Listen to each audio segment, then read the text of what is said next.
Buenas tardes. Hoy continuamos con las clases de control interno. Ya vimos dos clases con anterioridad. La primera, todo lo que es las razones por las cuales se hace tan necesario e imprescindible que las empresas pongan en marcha, hagan una implementación de un sistema de control interno. En la segunda clase vimos lo que es el sistema de control interno, ¿no es cierto? Su definición, sus componentes. Y a partir de ahora vamos a seguir trabajando con los componentes. Vamos a seguir trabajando con los componentes. Recordamos, el primero era el ambiente de control. Lo vimos en la clase pasada. Luego vamos a ver hoy la evaluación de riesgos y las actividades de control. Y en las próximas clases vamos a ver el componente información y comunicación y el componente supervisión, vigilancia o monitoreo. Lo que vamos a ver ahora tiene que ver con el riesgo. Vamos a recordar que el riesgo era la posibilidad de que se genere un daño y que ese daño puede ser una pérdida, un perjuicio, una desgracia, y desde el punto de vista de las empresas, el riesgo siempre significa una consecuencia de carácter negativa. ¿Dónde se producen los riesgos? Bueno, en todas las dimensiones de una empresa o de una organización. Puede estar presente en un proceso, como ser la recepción de bienes de cambio, puede estar presente en un sector, por ejemplo el departamento tesorería, sección pagos, puede estar presente en el sistema de información, en la infraestructura del sistema de información, supongamos un software de facturación, puede estar presente incluso en una decisión. Puede ser que el riesgo nos lleve a pensar si tomamos bien o no una decisión de una devolución de compras a un proveedor. En la vida nuestra personal también estamos expuestos a riesgos. Hoy por hoy ustedes pueden estar de pronto en una zona con muy baja señal de internet y de pronto estar perdiendo la posibilidad de conectarse a una clase de alguna materia. Y eso es la exposición a un riesgo. O bien puede ser que ustedes salgan a caminar en una zona con poca iluminación en horas de la noche y corren el riesgo de caerse, de tropezarse, y si es una zona insegura, corren el riesgo de que los roben. O sea, estamos todos expuestos a los riesgos, tanto empresas, organizaciones, instituciones, entidades, como las personas. Ahora bien, ¿cuál es la acción que debemos hacer para poder gestionar estos riesgos? Bueno, tenemos que tener en cuenta que los riesgos no los podemos dejar de pasar por alto. ¿Por qué? Porque en las empresas traen como consecuencia bastantes efectos de carácter negativo. Por ejemplo, pérdida de recursos. ¿Esto qué quiere decir? Que podemos perder los recursos propios de la empresa, y eso puede ser a través del robo, de irregularidades, de fraudes, de obsolescencia de los recursos, etc. Podemos estar gestionando con información que no es la adecuada, porque la información puede ser imprecisa, puede estar incompleta, puede ser información falsa. Podemos también estar teniendo procesos o procedimientos con un alto grado de ineficiencia. ¿Por qué? Porque de pronto el procedimiento se hace en un determinado tiempo y resulta que se está generando o realizando en un tiempo mucho mayor. Podemos tener también mayores costos y los riesgos nos exponen generalmente a mayores costos, no solo a pérdidas, sino también a mayores costos. Entonces, ¿qué tenemos que hacer como empresa? Tenemos que tratar de gestionar ese riesgo, porque si no tiene consecuencias negativas respecto de la empresa. ¿Cuáles son esas consecuencias negativas? Las empresas dejan de crecer, las empresas dejan de desarrollarse o afecta a su crecimiento. No se puede cumplir con los objetivos de la organización, objetivos de rentabilidad, de rendimiento, de protección de su patrimonio neto, de su patrimonio. Entonces, incluso puede ser que afecte la imagen pública de la empresa o la imagen de esa empresa en el mercado. Genera numerosísimas consecuencias. Por lo tanto, tenemos que aprender a gestionar esos riesgos. ¿Cómo los gestionamos? Esto está planteado en algunos pasos secuenciales, porque esto es un proceso. Y esos pasos son, por ejemplo, tenemos primero que conocerlo. No se puede conocer el riesgo, no se puede gestionar el riesgo si antes no lo hemos conocido, lo hemos identificado. ¿De qué tipo de riesgo se trata? El segundo paso es evaluarlo. ¿Qué significa evaluarlo? Significa analizarlo y medirlo. ¿Para qué? Para poder generar las estrategias que sean necesarias para manejar ese riesgo. Las estrategias en términos generales pueden ser evitarlo al riesgo, disminuirlo o minimizarlo con alguna medida, o bien asumirlo. O sea, no lo puedo evitar, no lo puedo minimizar, pero sí lo puedo asumir. Bien, ejemplos de estos casos. Si yo tengo que evitar un riesgo, puede ocurrir lo siguiente. Una empresa que tiene venta de productos, supongamos artículos deportivos, indumentaria, zapatillas, que en esta situación ha decidido hacer entrega de los productos de las ventas en el domicilio de los clientes. Y de pronto puede observar que se han producido muchos robos en esa entrega a domicilio. Entonces, ¿qué puede decidir la empresa? Decide evitarlo al riesgo. ¿Y cómo lo hace? Elimina la entrega de productos o de artículos en el domicilio del cliente. O sea, deja de hacer la operación o el proceso que está generando el riesgo. También podemos tomar otras medidas, como por ejemplo disminuirlo. ¿Y cómo lo disminuimos? En una empresa que tiene un salón de ventas y quiere evitar de pronto los robos en el salón de venta de sus productos, de sus bienes, puede instalar alarmas, puede poner cámaras de seguridad, puede contratar vigilancia. O sea, en ese caso no estoy evitando hacer la operación o el procedimiento, pero sí estoy tomando medidas para disminuir o minimizar ese riesgo. El otro caso sería cuando uno lo tiene que asumir, porque mucho no puede hacer para cambiar la situación, que es el caso de las situaciones vinculadas a la naturaleza, o sea, inclemencias climáticas o situaciones de la naturaleza que no se pueden evitar y que hay que asumirlas. Inundaciones, lluvias intensas, sequías, e incluso si estoy en una zona de terremotos, entonces donde hay muchos sismos, es probable, digamos, que tenga que tomar otras medidas. En ese caso, ¿cuáles son las medidas más comunes? En ese caso, cuando yo tengo el riesgo de perder la producción de trigo, maíz, soja, las plantaciones, por estas situaciones climáticas, puedo estar contratando un seguro por esas situaciones, por esas situaciones climáticas. O sea, hay seguros vinculados a esta situación. Entonces, las estrategias me permiten a mí, de alguna manera, definir las acciones. Y constantemente estoy evaluando la situación para poder hacer un ajuste de esas medidas que me permiten gestionarlo al riesgo. ¿Dónde se produce todo esto en la empresa? En cualquier ámbito de la empresa. En la organización, en la estructura, en los procedimientos, en los procesos, en el nivel de información, etc. Hay una norma ISO, la 31000-2009 y 31000-2018, en realidad es la misma, pero que tiene una redacción en el 2009 y se la mejoró en el 2018, que indica cómo, o da una metodología e indica cómo gestionar los riesgos.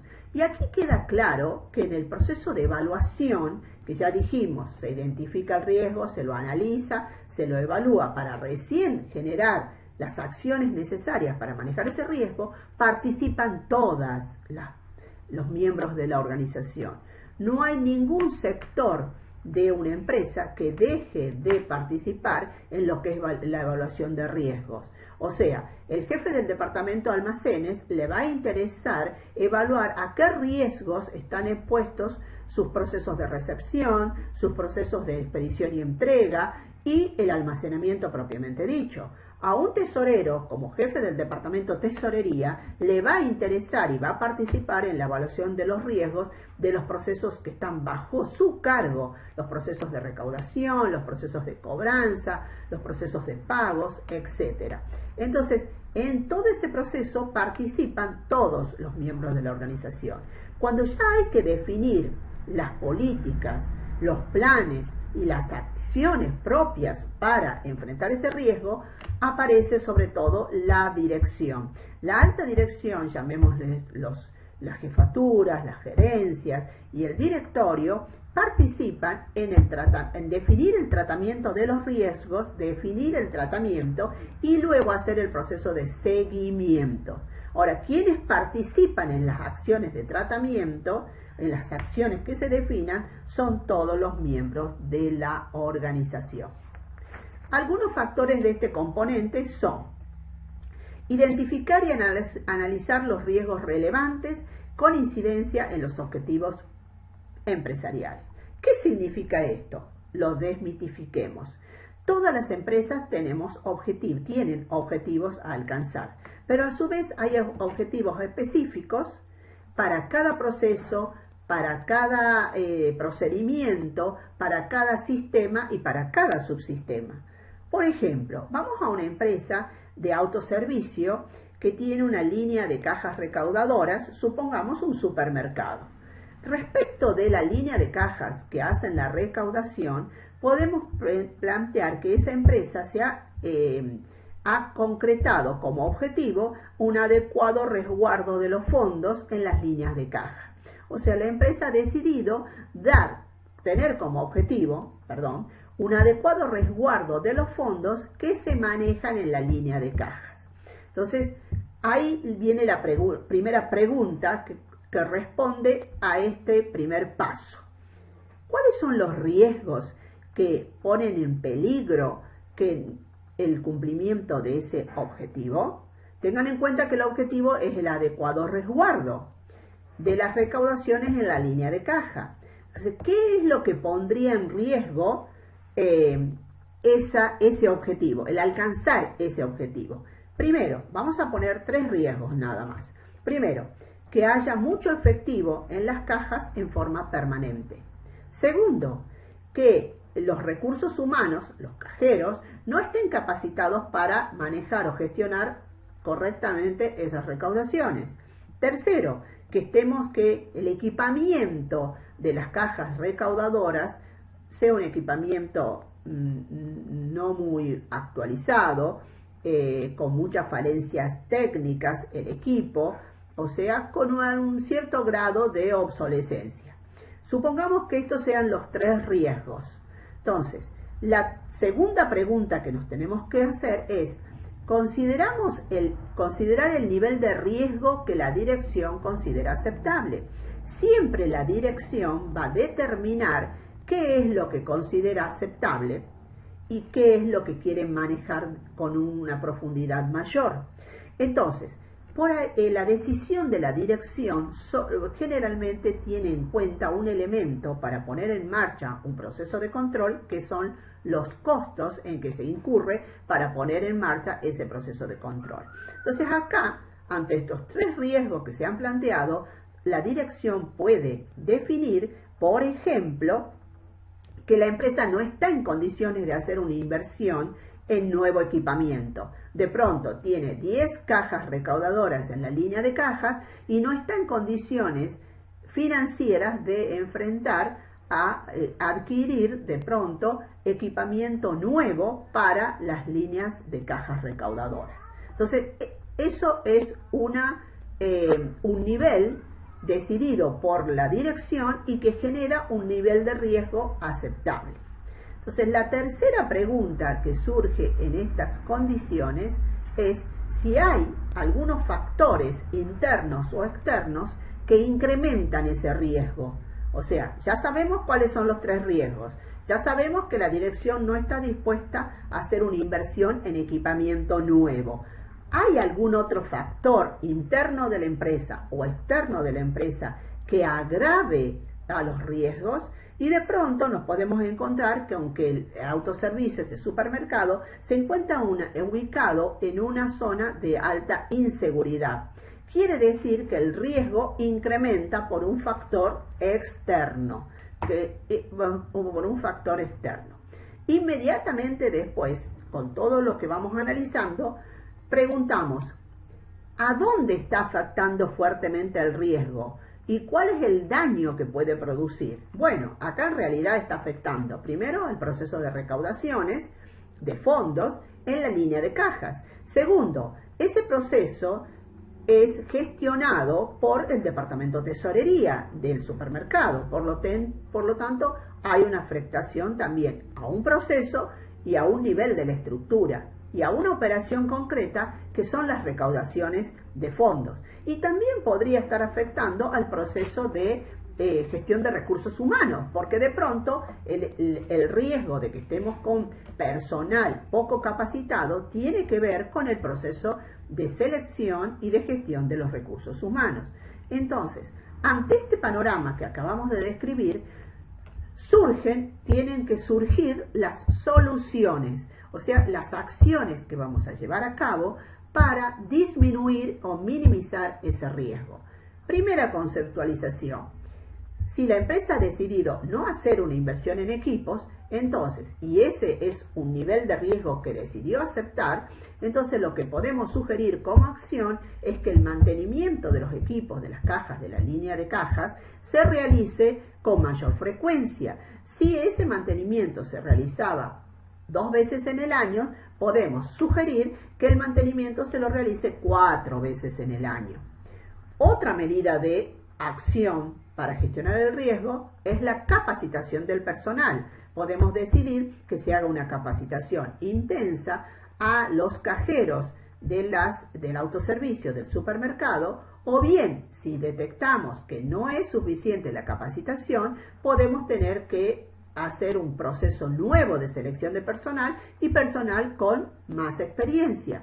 Tercera acción, podemos definir como política que las cajas no mantengan muchos fondos durante el día de operación. Entonces, que las cajas, cuando llegan a un nivel de fondos de 5.000 pesos, esos fondos sean retirados de las líneas de cajas con las debidas medidas de seguridad y custodiados en otro sector de la empresa. Entonces, en base a estas 4 preguntas básicas, hemos armado en realidad un conjunto de acciones que se pueden llevar a cabo para disminuir ese riesgo.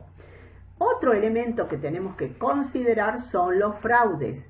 Ya hemos visto todo el tema de fraudes. Acá solamente vamos a decir que el fraude es otro riesgo presente, concreto, al cual hay que gestionarlo, la posibilidad del fraude. Por lo tanto, tenemos que hacer acciones para gestionar esa posibilidad de fraude. Y no todos los procesos o no todas las estructuras dentro de los sistemas de organización dentro de una empresa tienen más o menos riesgo al fraude. Ejemplo, los procedimientos de cobranzas y de recaudaciones están más expuestos al fraude que un proceso de registración contable.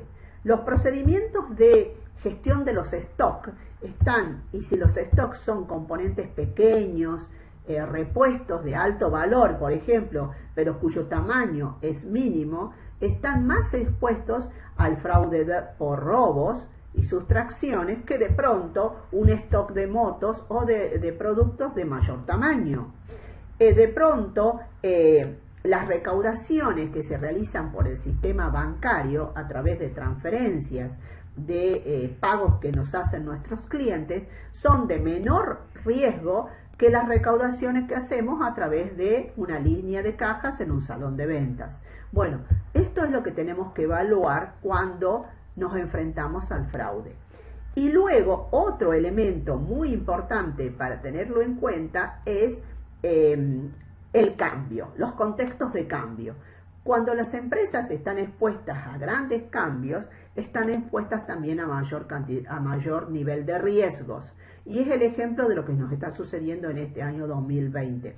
Todas las empresas públicas y privadas están expuestas a un mayor nivel de riesgo, dado los procesos de enfermedad, los procesos de aislamiento, que han tenido que cambiar, digamos, las formas de operar. Entonces, de pronto, todas estas situaciones de cambio generan un mayor riesgo. Además, en tiempos normales podemos tener cambios de software de gestión, apertura de nuevas sucursales, nuevos productos, el cambio de un gerente, la selección de personal nuevo, nuevos empleados. Todo esto genera mayor riesgo.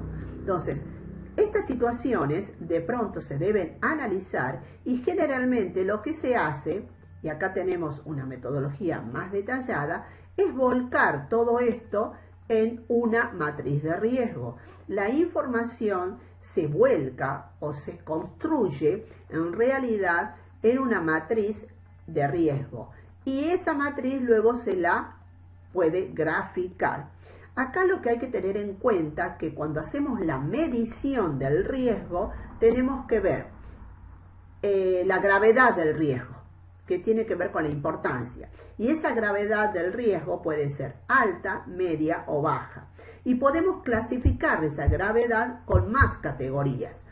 Luego tenemos la probabilidad de ocurrencia. O sea, es probable o poco probable o muy probable que ocurra el riesgo. Puede ser que sea un riesgo muy grave, digamos así, como puede ser la pérdida de una plantación en razón de una sequía, supongamos, la pérdida de plantación por medio de una sequía, que es muy grave, con una incidencia alta, pero poco probable. Y luego tenemos que ver también si la velocidad y permanencia del riesgo, si se puede dar muchas veces, o sea, si es frecuente, o se puede dar una sola vez. O bien, si puede ser un riesgo que perdura en el tiempo o que se puede dar en un solo acto. Todo esto es lo que tenemos que tener evaluado para poder generar las acciones de control. Vamos a ver ahora una primera matriz. En esta matriz se trabaja con dos variables. La variable que está en el eje horizontal es la de la probabilidad. La variable que está en el eje vertical es la del impacto, o sea, la gravedad, la importancia. Aquellas zonas de carácter verde son donde hay medio o bajo impacto, o sea, tienen medio o baja importancia y son de poca probabilidad de ocurrencia. En cambio, en el otro extremo, en lo rosado o rojo, tenemos aquellas situaciones en donde son de mucha gravedad, o sea, el impacto que genera es importante, puede ser alto el daño y al mismo tiempo de alta probabilidad. Según como uno ubique, digamos, el procedimiento, el proceso, la situación en la matriz, son las acciones que debemos llevar a cabo. En este otro caso, tenemos en el eje horizontal también la gravedad, la trascendencia, el impacto, y se ha calificado a esa gravedad, a ese impacto, a esa trascendencia en 5 categorías. Y en el eje vertical tenemos la probabilidad de ocurrencia y también está caracterizada por 5 categorías. La probabilidad baja, infrecuente, ocasional, probable, frecuente. Y ustedes ven que con los colores que está identificada cada una de las zonas de la matriz, pueden identificar la característica del riesgo. Según esa característica, van a dar las respuestas a partir de las acciones de control. En esta última matriz, ya vemos que la variable de gravedad, de importancia, se ha clasificado en 4 categorías. En cambio, la variable de probabilidad de ocurrencia, que también tiene que ver con la frecuencia, se ha clasificado en 5 categorías. Y acá tenemos de vuelta una zona verde, que son aquellas situaciones en las cuales las tenemos que tener en cuenta, hacerle un seguimiento, pero no requieren una urgencia en su tratamiento. La zona amarilla, la zona de lo moderado, en donde también tenemos que hacer un proceso de seguimiento, de atención, pero no nos demandan unas definiciones inmediatas. Y luego tenemos lo naranja y lo rojo, que en realidad los daños son, o las afectaciones, o son de mayor criticidad, ¿no es cierto? Podemos tener pérdidas financieras de la empresa, pérdida de recursos, y al mismo tiempo se dan con una ocurrencia altamente probable y muy frecuente. Entonces, en esas zonas donde si la operación o la situación que estamos evaluando se encuentra en la zona naranja o roja, es que requiere urgente medidas de acción para minimizar o evitar el riesgo. Entonces, supongamos, vamos a hacer un ejemplo de lo que es la pérdida o robo de recaudación de fondos. Si estamos en una empresa que tiene 2 o 3 drugstores, ¿no es cierto?, muy completos, digamos, con muchos artículos para comercializar, desde gaseosas, golosinas, etcétera, la caja recaudadora de esos drugstores es probable que estén en la zona naranja o roja, porque tiene el robo de la recaudación, puede ser probable o muy probable y puede generar un daño económico importante. La recaudación que se realiza a través de cuentas corrientes bancarias, o sea, a través del sistema bancario, en cambio, es probable que se dé en forma que exista, si se produce el robo, puede ser una pérdida significativa, pero es poco probable que ocurra. Entonces seguramente estaremos en una zona de color amarilla. Y el caso de que las recaudaciones a la empresa las realice una empresa de caudales, que la empresa haya contratado una empresa de caudales, tal vez sea muy improbable que ocurra un robo de la recaudación y por lo tanto puede ser que estemos en una zona de carácter verde, de color verde. Entonces, esto es lo que nos permite hacer la gestión de riesgos. Y aquí vamos a hacer una comparación entre los dos modelos integrados de control. El del informe del COSO primero, el del año 1992, y el del informe COSO del año 2004, donde se incorporó toda esta metodología que acabamos de describir sobre la evaluación de riesgo. En el informe del año 2004 es donde se incorpora lo que es la identificación del riesgo, la evaluación y qué respuestas se tienen que dar. Bien, hasta acá hemos evaluado, ¿no es cierto?, y hemos presentado el segundo elemento del control interno, que es la evaluación de riesgos, que significa la medición, la valoración de esos daños que se pueden llegar a producir dentro de la empresa, dentro de la organización, dentro de la institución. Ahora vamos a entrar en el tercer elemento del control, que es las actividades de control. ¿Por qué? Porque las acciones de control son la respuesta concreta a lo que hemos evaluado anteriormente. Por eso, la evaluación de riesgo es un proceso de carácter secuencial y en una de esas secuencias tenemos ahora que llevar adelante las acciones de control. ¿Qué son las acciones de control? Son una serie de estrategias, es un conjunto de estrategias que lleva adelante la dirección para afrontar todos los riesgos que han sido evaluados. Esas estrategias pueden estar conformadas por políticas, planificación, programas, normas, instructivos, reglamentaciones y acciones. Todo esto se hace para que la empresa pueda cumplir con sus objetivos. Si no se llevan adelante las acciones de control, o sea, estoy expuesta a un riesgo y no hago absolutamente nada, es probable que la empresa se vea muy perjudicada. Por eso es que llevamos adelante las diferentes estrategias. Hay diferentes tipos de actividades de control. ¿Y dónde la ponemos en marcha? ¿Dónde las implementamos? ¿Dónde se instrumentan estas acciones de control? En el sistema de organización, o sea, cuando uno define la estructura, o sea, cuando ustedes como profesionales, consultores o insertos en una empresa o en una organización tienen que definir la estructura de la empresa, la estructura de una entidad, de una organización sin fines de lucro, por ejemplo, de una fundación, en ese momento tienen que pensar en las acciones de control. Entonces, de pronto van a decidir en una empresa fabril, por ejemplo, que el sector de costos no esté dentro de la gerencia de producción, para conservarle autonomía a la gestión que hace la empresa respecto de los costos. Entonces, una empresa como Arcor, por ejemplo, netamente fabril, su sección de costos no va a estar dentro de la gerencia de producción, probablemente esté dentro de una gerencia administrativa financiera, para generarle autonomía. Un área de auditoría interna va a estar dependiendo directamente de la dirección. ¿Para qué? Para que pueda hacer los verdaderos controles de la auditoría para toda la empresa. Entonces ahí estoy tomando decisiones en la estructura. Luego tomo decisiones en el sistema de decisión. Uno puede plantear que toda operación de compra que no está incluida en un presupuesto de compras, sí o sí tiene que pasar por un proceso de autorización.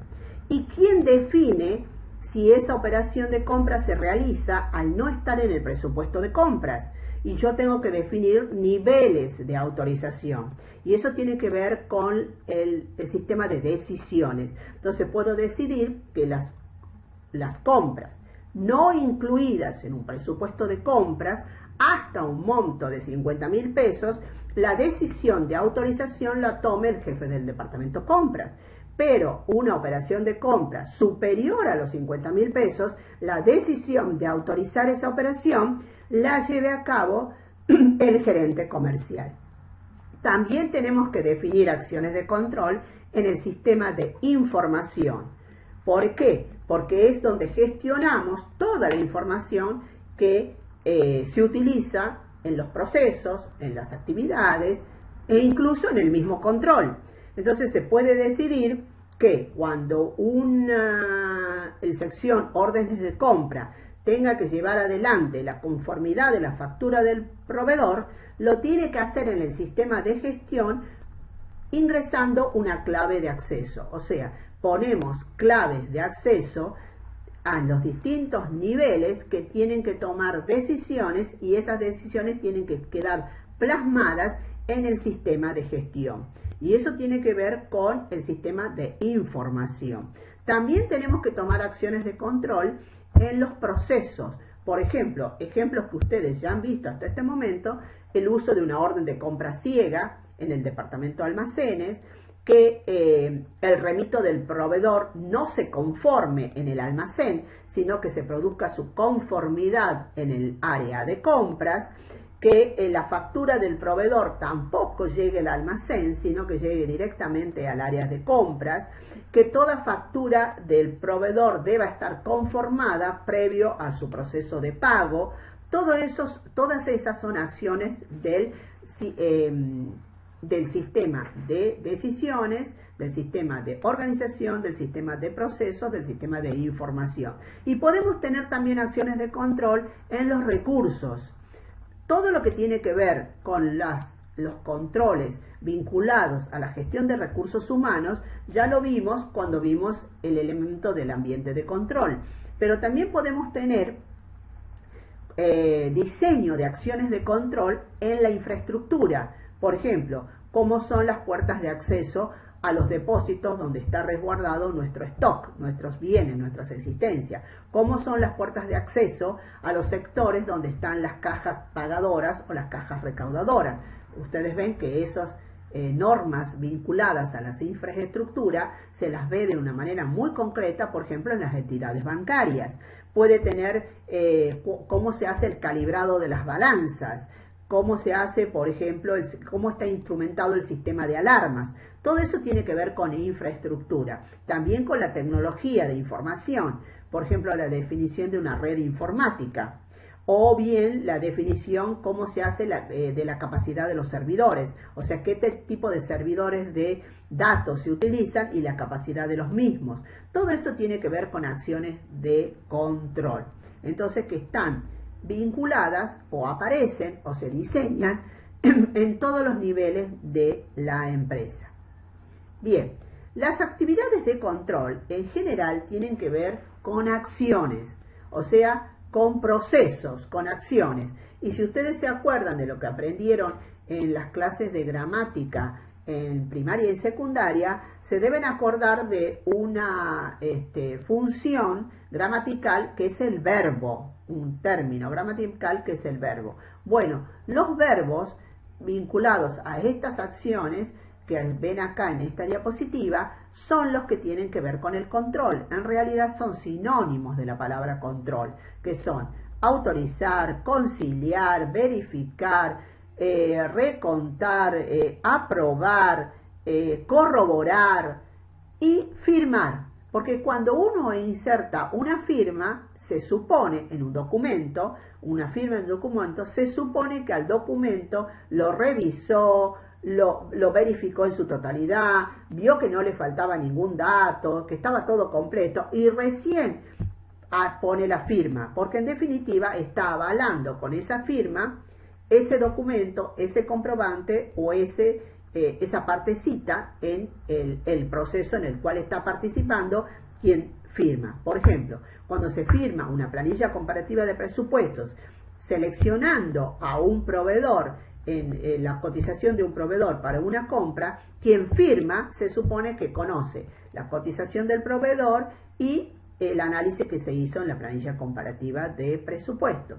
Vamos a ver un ejemplo ahora que es el caso de la autorización. En este caso de las autorizaciones o aprobaciones, se requiere, cuando uno está autorizando o aprobando algo y que generalmente deja el respaldo de eso mediante la firma, primero, que la persona que está por firmar conozca sobre lo que está firmando o autorizando, o sea que sea idónea, que sea la persona con la información y el conocimiento suficiente para poder autorizar. El segundo elemento es que esa persona se le haya dado la responsabilidad de hacer el proceso de autorización.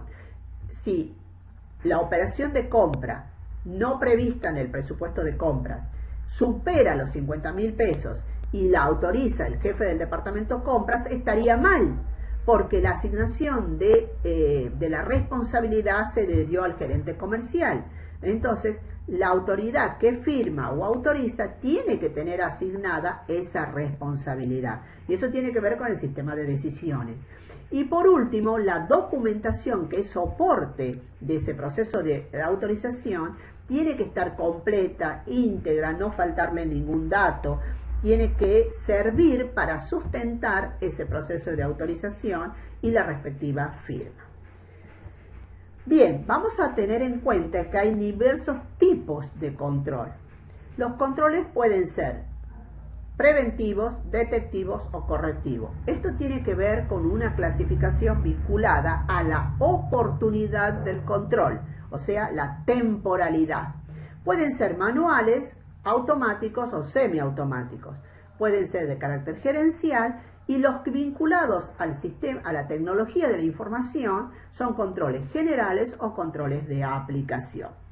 Los de la primera categoría, o sea, los que tienen que ver con si son preventivos, detectivos o correctivos, lo vamos a ver uno por uno en las próximas diapositivas. Vamos a hablar ahora de los manuales y de los automatizados.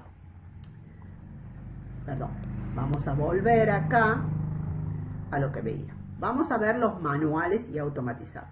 Los manuales son aquellos controles en los cuales intervienen las personas y el control depende exclusivamente de las personas. O sea que en realidad utilizan nula tecnología o sistemas o nulo o casi nada, digamos, tecnología o sistema. Ejemplo, son los recuentos físicos, por ejemplo, el inventario de bienes. Cuando el jefe del departamento de almacenes decide un sábado por la mañana hacer el recuento del stock de un sector del almacén. Eso es un control de características manuales. Los arqueos de fondos, los arqueos de valores, la medición de los bienes a través de balanzas, o sea, son controles de carácter manual. Luego tenemos los controles de carácter que son automatizados o semiautomatizados. Por ejemplo, si tenemos, es donde ya interviene la tecnología y puede ser que lleguemos al extremo de que el control esté totalmente automatizado. Por lo tanto, se hace en su totalidad por el sistema o por la tecnología que se utilice. Por ejemplo, cuando ustedes hacen el control del quit de un proveedor y acceden a la página de la AFIP para el control de ese quit, es un semiautomatizado. ¿Por qué? Porque en realidad ustedes tienen que acceder manualmente, supongamos, al sistema de AFIP para hacer el control de ese quit. Pero puede ser que yo lo tenga totalmente automatizado.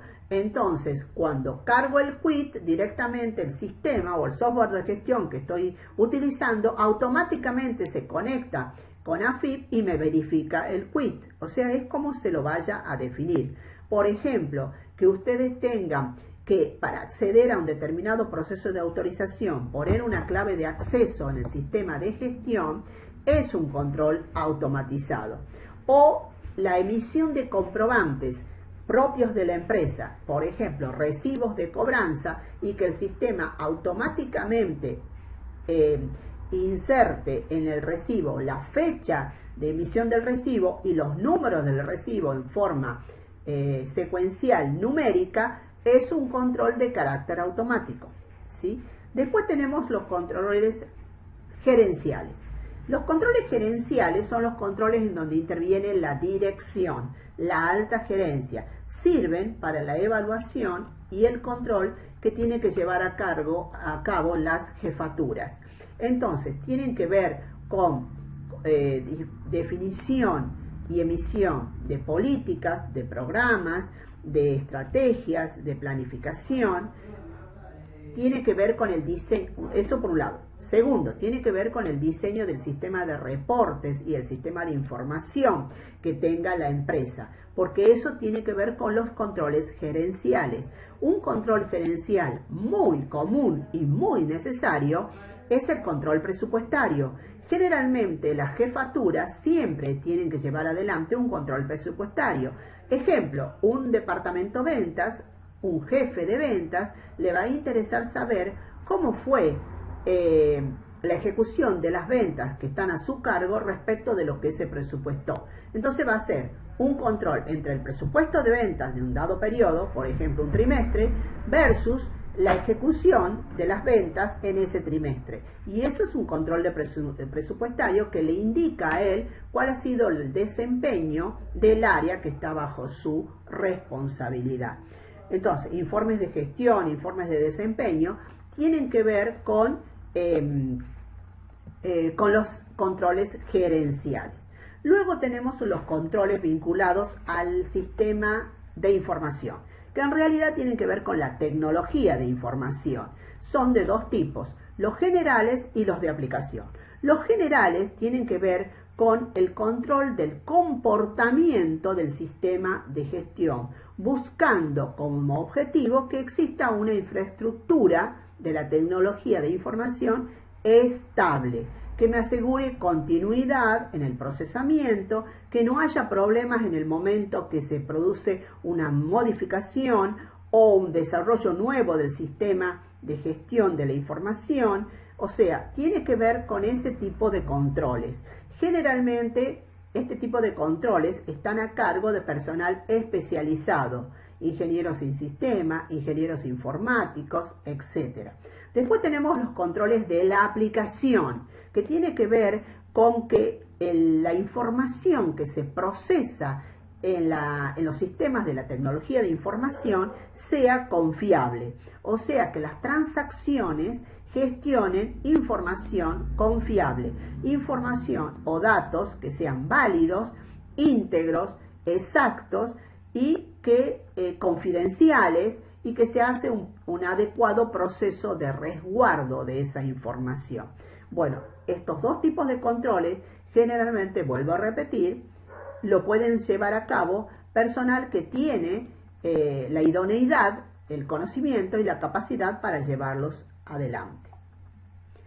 ¿Dónde se realizan los distintos tipos de controles? Ya dijimos que en todas las dimensiones de la empresa, en cada uno de los sistemas, en cada uno de los subsistemas. Acá tenemos ejemplos. Por ejemplo, vamos a hacer una separación de funciones, es un control de estructura, o sea, del sistema de organización. Una definición de niveles de autorización tiene que ver con el sistema de decisiones. Un acceso restringido tiene que ver con el sistema de información. Una auditoría interna independiente tiene que ver con un control de la estructura del sistema de organización. Una adecuada documentación de operaciones tiene que ver con un control del sistema de procesos y a su vez del sistema de información, porque quiere decir que toda operación que se realiza tiene que tener un respaldo documental. Registros adecuados y oportunos tiene que ver con el sistema de información y también con el sistema de procesamiento. Comprobación de transacciones es un sistema, es un control de los controles generales y de aplicación. Controles físicos son controles de carácter manual. Control global sobre la tecnología de información son controles de la tecnología de la información, o sea, el control general. Y la rotación de personal es un control muy típico del sistema de organización y de la definición de estructuras, que tiene que ver también con el ambiente de control. Y los indicadores de desempeño son una herramienta para los controles gerenciales.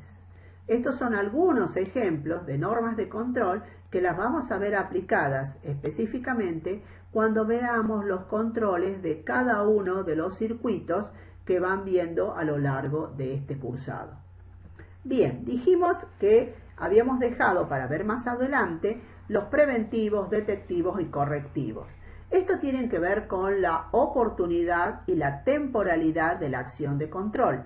En el caso de la acción de los controles preventivos, la palabra lo dice, previenen el riesgo, previenen la situación irregular, el robo, el fraude, previenen la inconsistencia de la información, el gestionar con información imprecisa. O sea, generalmente estos controles se realizan al inicio de los procesos, están al comienzo, desde el origen, y deben ser los más importantes. Cuando uno diseña los sistemas de control, los controles preventivos deben ser los que se deben definir con mayor amplitud y mayor cantidad, y son los de generan y evitan mayores costos. Por eso son tan importantes.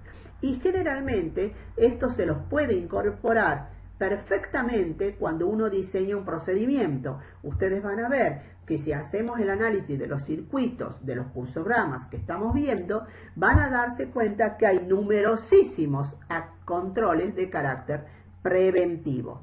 Los controles detectivos, vamos a ver los detectivos antes que los correctivos, son los que se realizan durante el proceso. O sea, el proceso ya ha iniciado y antes de que finalice estoy haciendo mecanismos de control para evitar un error posterior, para evitar una irregularidad posterior, para evitar alguna situación mayor de riesgo. Por lo tanto, sirven para hacer acciones de corrección antes que termine el proceso. Generalmente también los controles detectivos sirven para evaluar la eficacia de los controles preventivos. Y por último tenemos los correctivos, que es cuando ya el error se ha producido. Generalmente surgen al final de los procesos y cuando ya sucedieron los hechos y ahora tenemos que tomar acciones de carácter correctiva. Los controles directivos ya lo vimos porque tienen que ver con los controles gerenciales. Entonces evaluemos ahora dónde está el punto de control. En el caso de los preventivos, el punto de control está al inicio del procedimiento. Entonces, o bien cuando uno diseña los subsistemas. Entonces, Ejemplos de controles preventivos tenemos varios, pueden ser separar funciones, hacer rotación de personal, prever tareas incompatibles en los distintos sectores. Por ejemplo, si nosotros tenemos la acción de conformidad de la factura, es probable y es conveniente que esa acción de control y conformidad de la factura del proveedor no la lleve a cabo quien hizo el proceso de cotizaciones con los proveedores. Por eso es que separamos concurso de precios, hay una separación de funciones respecto de órdenes de compra. O sea, tratamos con la separación de funciones que no se den tareas incompatibles en el mismo nivel o en la misma persona. Control de acceso a las instalaciones, en los depósitos, en el sector de cajas, en donde está el resguardo del tesoro. Todos esos lugares estratégicos de la empresa tienen que tener medidas de control del acceso muy fuertes, muy profundas. Adecuado diseño de la documentación. Nosotros definimos en la documentación que genera la empresa cuáles son los datos que debe contener un comprobante o un formulario. Cuando diseñamos una nota de pedido, cuando se diseña una solicitud de cotización, cuando se diseña la planilla comparativa de presupuesto, cuando se le diseña un presupuesto para el cliente, nosotros definimos la documentación y los datos que van a ir en esos comprobantes. Y eso es un control de carácter preventivo. La contratación de seguros, de diversos seguros, no solamente de seguros que protegen al personal, sino que protegen a la empresa, a los bienes, a los recursos, a los stock, a los inventarios, etc. Las autorizaciones de transacciones, o sea, la autorización de una devolución al proveedor a través de una orden de devolución o la autorización de una devolución de clientes a través de una nota de devolución. Todo lo que tiene que ver con autorizaciones son controles de carácter preventivo. El acceso a los sistemas a través de claves de acceso son de carácter preventivo. Luego tenemos los caracteres detectivos, son los que el punto de control se realiza cuando ya está el proceso en marcha, cuando ya el proceso se está desarrollando. Entonces tiene que ver generalmente con conciliaciones, tiene que ver generalmente con la comparación de documentos o comparación de documentos con registros. Por ejemplo, un control detectivo es el control del remito del proveedor versus el informe de recepción. La orden de compra comparada con la factura del proveedor, el resumen de cuenta de clientes con nuestros registros contables, el resumen de cuenta de bancos contra los registros nuestros de la gestión de bancos, el análisis de los saldos de clientes. Todo eso tiene que ver con controles de carácter detectivo. Los controles físicos, por ejemplo, un inventario de bienes en el salón de ventas de una sucursal versus los registros de stock. El arqueo de cheques que tiene la tesorería como valores pendientes de depósito versus los registros de los cheques en cartera. Todo eso tiene que ver con controles de carácter detectivo. Y luego tenemos los correctivos, o sea, las acciones ya se han producido. El error se ha producido. La irregularidad incluso puede ser una situación de fraude. Entonces tenemos, al detectar esos errores, por ejemplo, cuando uno revisa un resumen de banco versus una conciliación bancaria y hemos omitido registrar algunas operaciones o se han producido errores en todo el procesamiento de esas operaciones bancarias, tenemos que hacer acciones correctivas. Y esas acciones correctivas tienen que ver con, por ejemplo, realizar ajustes en nuestra gestión de bancos o nuestros registros bancarios previa autorización. Hacer un proceso de recircularización a clientes para hacer la corrección de operaciones que están mal registradas en nuestras cuentas corrientes de clientes. La rotación de personal. Vemos que hay personas que permanentemente cometen omisiones olvidos, entonces tal vez convendría, la acción correctiva es rotarlo al personal o hacer un proceso de capacitación de las personas ante errores que se dan con cierta frecuencia. Supervisar al personal en el momento que está llevando a cabo la tarea, o sea, un jefe de ventas o un jefe de salón de ventas recorre el salón viendo cuál es la forma que se conduce o se comportan los vendedores, el sector de empaque de la empresa, etc. Desde el punto de vista de los sistemas de gestión, correr nuevamente un programa en el software que se está utilizando, tener copias de seguridad, backup, para que en realidad ante una situación de un error se pueda recurrir a esos backups y volver a reprocesar la operación. Todo esto tiene que ver con acciones de carácter correctivas. Entonces, normalmente las acciones, tanto preventivas, detectivas y correctivas, se las lleva a cabo en forma paralela. No es que haya de unas y no haya de las otras, sino que se lo hace en forma conjunta, paralela, según lo que requiera la empresa.